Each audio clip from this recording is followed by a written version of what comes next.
Jadi kalau belum ada ilmunya, dia belum namanya tawakal. Tawakal ini kalau sudah ada di diri kita sifat tawakal ini, maka golongan muslim kita sudah naik ke tingkat muslim mutakin. Ya, muslim mutakin. Apa itu muslim mutakin? Adalah muslim takwa. Seperti apa bentuk dan wujudnya muslim mutakin itu dalam derajat. Lihat Al-Baqarah ayat 2, di situ zalikal kitabul la raiba fihi hudal lil muttaqin. Yaitu orang yang tidak pernah ragu dengan apa yang disebut kitab atau belajarnya atau imannya atau ilmunya. Kalau kita meragukan kepada sebuah ibadah, ilmu, amanah, berarti kita meragukan kitab. Kalau kita ragu kepada kitab, berarti kita belum mutakin, belum orang yang mutakin. Mungkin orang yang baru di tingkat muksinin, ya, orang yang dididik untuk mengajar.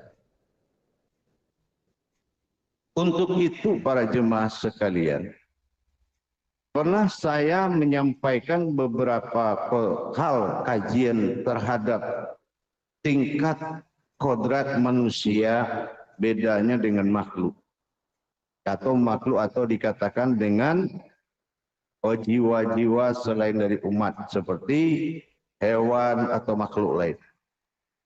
Ini kita harus mengerti tentang bagaimana yang dikatakan perbedaan napas dengan bernapas. Nah, ini kasus ini, kejadian ini dialami hampir 70-80%, yang mana ada manusia bernapas. Nah, gitu. Ya. Bahkan dikatakan manusia ini menghirup napas. Ini sangat kita harus hati-hati. Ya. Apa perbedaan napas kodratnya dengan bernapas? Kalau napas itu adalah hayat, kodratnya rohani, ya, kodratnya rohani. Dan wujudnya adalah hakikat. Itu dikatakan nafas. Naf adalah diri, as adalah sesungguhnya. Jadi diri kita yang sesungguhnya itu bernama nafas. Nafas itu nama batin Tuhan.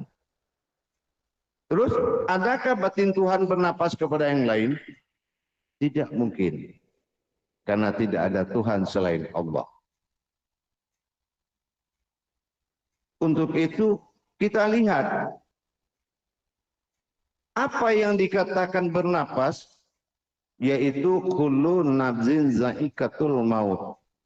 Ya, yang diberi nyawa atau napas itu pasti akan mati. Kalau dia akan mati, berarti kodratnya ruh. Ruh, ya. Ruh itu adalah sebuah hayat Allah yang melintas di areal bukan tauhid, tapi takdir. Di takdir itu ada usia. Ya. Nah, itulah yang dinamakan kehidupan.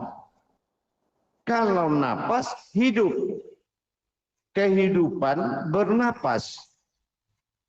Kalau karena takdirnya mengandung usia dan bisa hancur atau habis, maka habislah kehidupan. Tapi yang diri tidak pernah habis.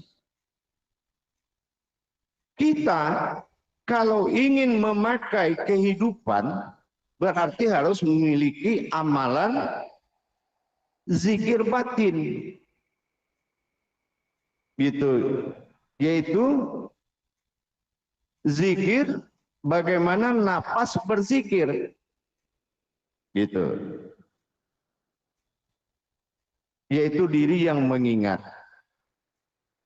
Yang dikatakan bernapas adalah makhluk yang hukum alamnya adalah malakut dari alam ruh.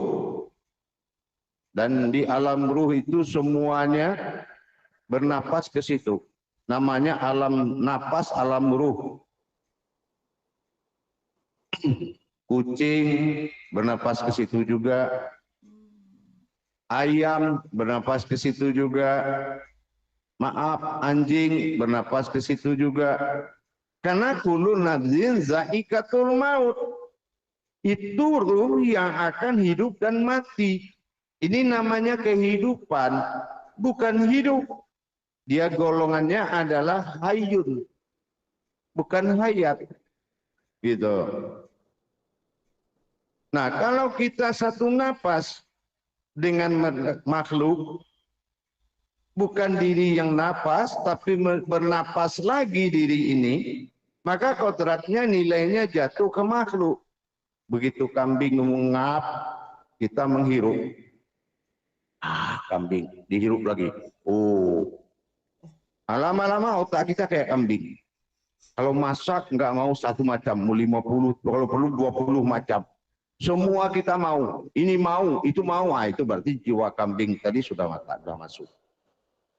Itu yang dikatakan oleh Buya Hamka, manusia bisa jadi rasul dan bisa jadi hewan. Maksudnya apa? Jiwanya.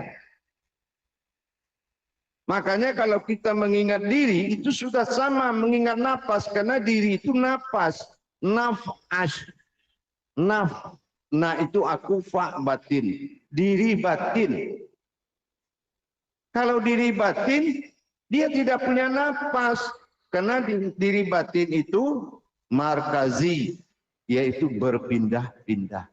Inna lillah, inna lillahi. Tiba-tiba kita ikut program kedua.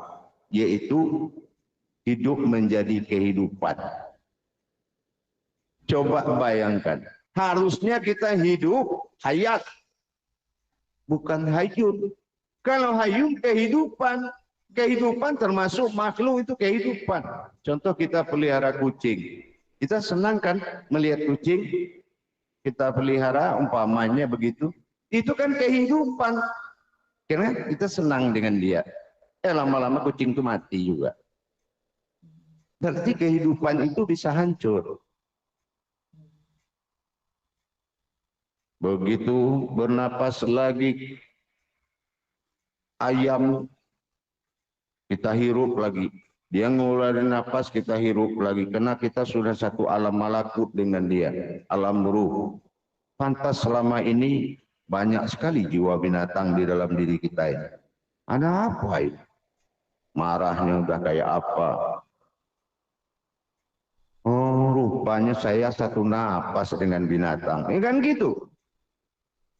Karena tidak pernah berdiri dengan napas, tetapi malah bernapas kepada yang lain. Akhirnya kitabul taklif berpindahlah kodrat kita, yaitu kodrat bernapas. Tapi dari sisi positifnya, bisa terjadi perubahan ke tingkat yang bernapas itu, yaitu mencapai martabat insaniah kita. Bisa kalau kita tahu caranya. Tetapi yang diminta oleh Allah, bagaimana kita mendirikan sebuah diri yang bernama nafas. Itu diri yang sesungguhnya.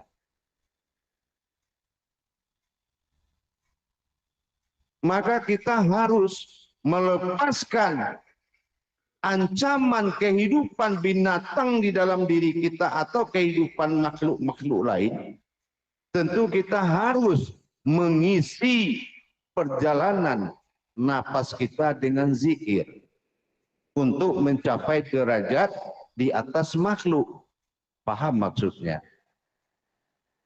Jangan dia keluar masuk, kita juga keluar masuk.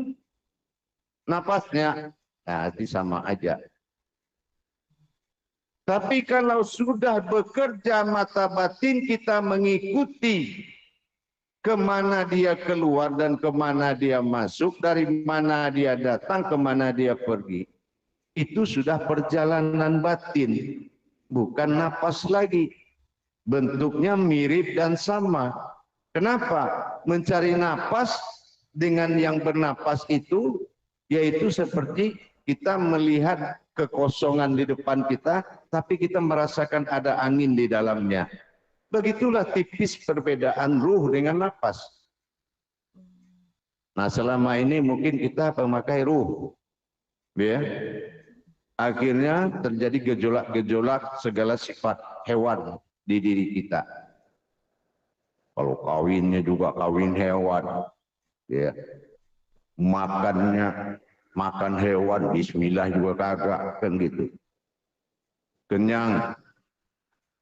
Kenyangnya bukan kenyangnya diri, tapi kenyangnya nafsu. Kalau belum nambah 3 kali belum afdol, kan gitu. Ini adalah kerasukan kadar-kadar, yaitu kadar-kadar ruh ke dalam diri. Ini yang harus disirnakan dan dibersihkan dari diri kita. Jangan ada lagi kadar-kadar ruh yang berhadas di dalam diri kita. Itulah jamaah perbedaan antara napas dengan bernapas. Yang bernapas itu khulu nafsin zaikatul maut, saya ulang sedikit, yaitu yang diberi napas, yang diberi nyawa. Kalau kita nyawanya diri, makanya innalillahi, kembali kepada Allah. Tapi mereka tidak ada janjian kembali kepada Allah. Kenapa? Yang makhluk itu adalah kehidupan, ya. Yang malu itu kehidupan, bukan yang hidup. Tapi dia adalah kehidupan. Yang hidup adalah diri yang disebut nafas. Itu kehidupan. Tapi bernapas itu hidup. Bernapas itu kehidupan, bukan hidup. Jadi kalau selama ini kita menjadi umat kehidupan, berarti umat yang memenuhi syarat yang hidup, bukan hidup. Inilah orang yang dikatakan oleh Allah, orang hidup di matamu, mati di mataku, dan orang mati di matamu bisa jadi dia hidup di mataku. Karena kita menganggap hidup itu adalah napas, ya, bernapas. Ternyata napas itu diri, tidak boleh itu dipakai.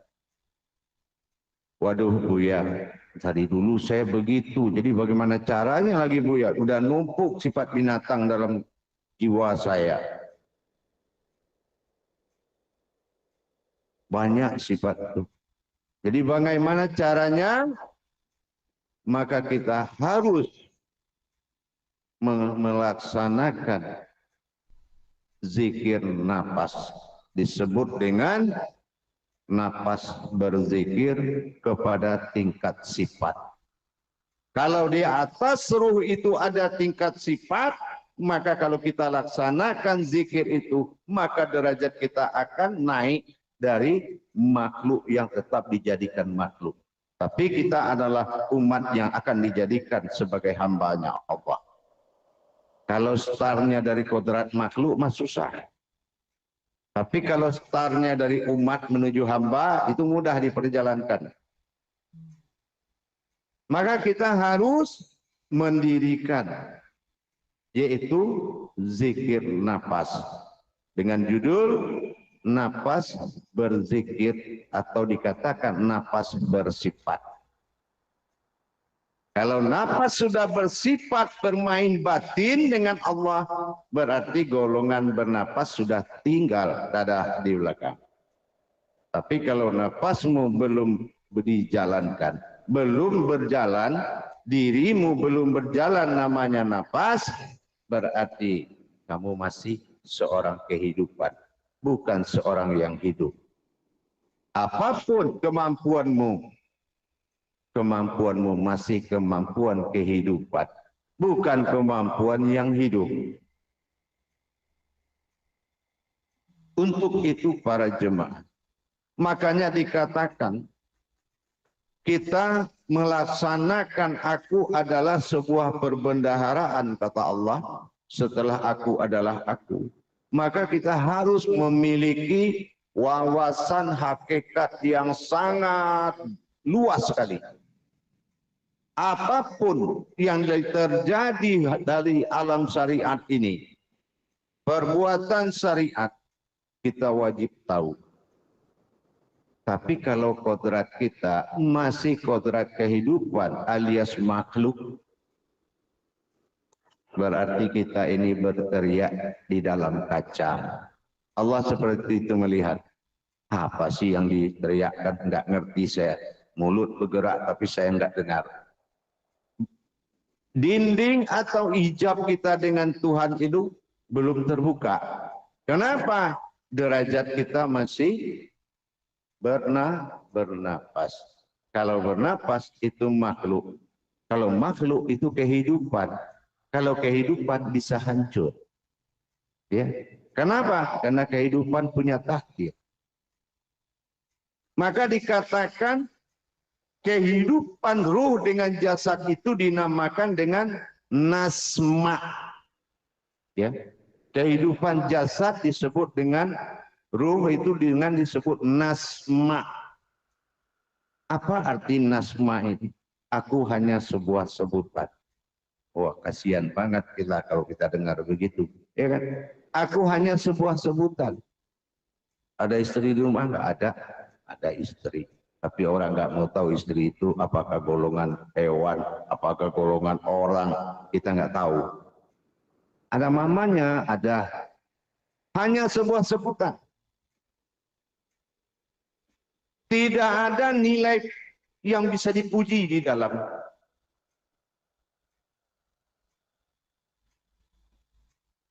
Tidak ada. Kenapa? Karena di diri dia itu belum ada hakikat Allah.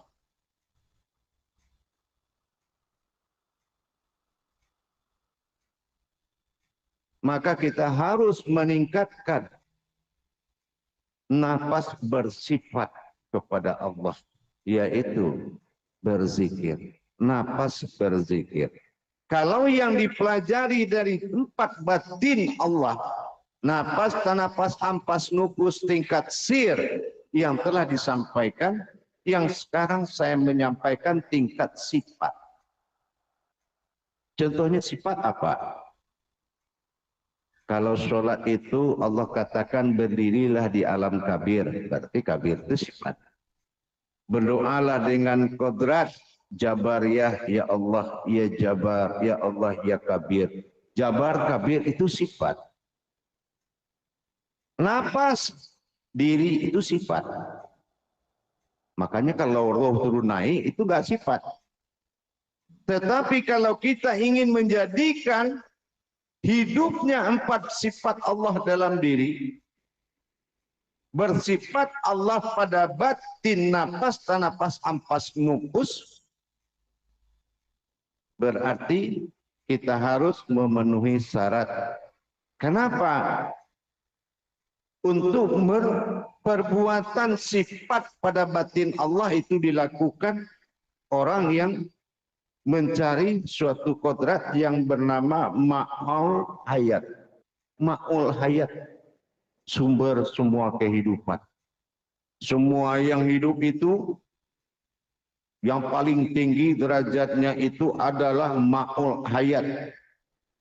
Apabila dia selalu menzikirkan zikir ma'ul hayat tadi, maka Allah mengatakan sesungguhnya hidup dia itu adalah sholat. Kenapa? Karena ini harus disamakan kodratnya itu dengan dikatakan dengan Salahul Doib.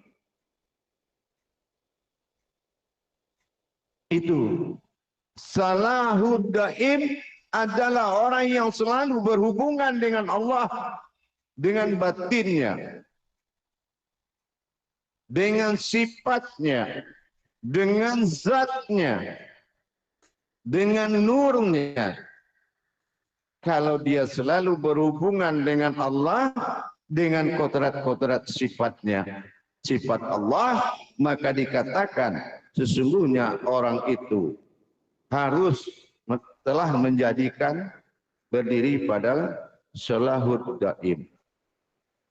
Allah melihat nilai kita itu kemana-mana aja kayak sholat, seperti sholat. Kenapa? Kita menzikirkan zikir salahud daim itu. Bagaimana kita selalu melaksanakan perbuatan zikir salahud daim atau nafas bersifat. Nafas yang kontak hubungannya dengan Allah terus, itu nafas yang bersifat. Hati-hati, dinikmati ya. Dinikmati pengajian ini. Jangan ada gerakan lain dalam menerima begini ya, biar konsentrasi. Ini adalah pegangan yang pernah dilakukan selalu oleh para wali Allah. Dia itu bersifatnya pada batin Allah. Ini grup lain belum pada terima ini ya. Bagaimana cara kita bersifat kepada Allah 24 jam? Kita harus melaksanakan yaitu ibadah zikrullah kepada Allah. Batin yang berzikir kepada Allah. Dinamakan sifat. Yaitu batin bersifat. Mana batin Allah yang bersifat itu? Hidup batin dalam mata batin. Hidup batin dalam suara batin. Hidup pendengaran dari telinga, yaitu pendengaran batin. Hidup dia, atau kita katakan sifat nafas dari mulut. Sifat nafas itu masuk dari telinga. Sifat ampas itu ada di dalam derajat atau dikatakan mata. Sifat nufus itu ada dikatakan dari hidup. Kalau ini sudah hidup batin-batinnya di dalam, maka kamu sudah menjadi batinnya Allah dan melakukan gerakan 24 jam itu dengan gerakan salahud daim, yaitu orang yang selalu sholat. Coba bayangkan. Kita dilihat oleh Allah orang yang selalu berhubungan batin dengan Allah. Salahud daim. Ya. Salahud daim. Untuk itu para jemaah sekalian, kita dilihat di surat Al-Ma'arij, ya, Al-Ma'arij ayat 23. Allah juga katakan di situ, allazina hum salatihim. Ingat, allazihum ala salatihim do'imun. Ini orang yang berhubungan batin dengan saya 24 jam. Ya Allah, dia adalah orang yang dalam sholat. Bagaimana cara berhubungan batin dengan Allah 24 jam? Maka kita harus memenuhi persyaratan mendirikan sifat salahud daim itu kepada Allah. Bagaimana cara kita mendapatkan salatul daim kepada Allah? Kita harus mengingat kembali yaitu 3 perkara di dalam diri kita.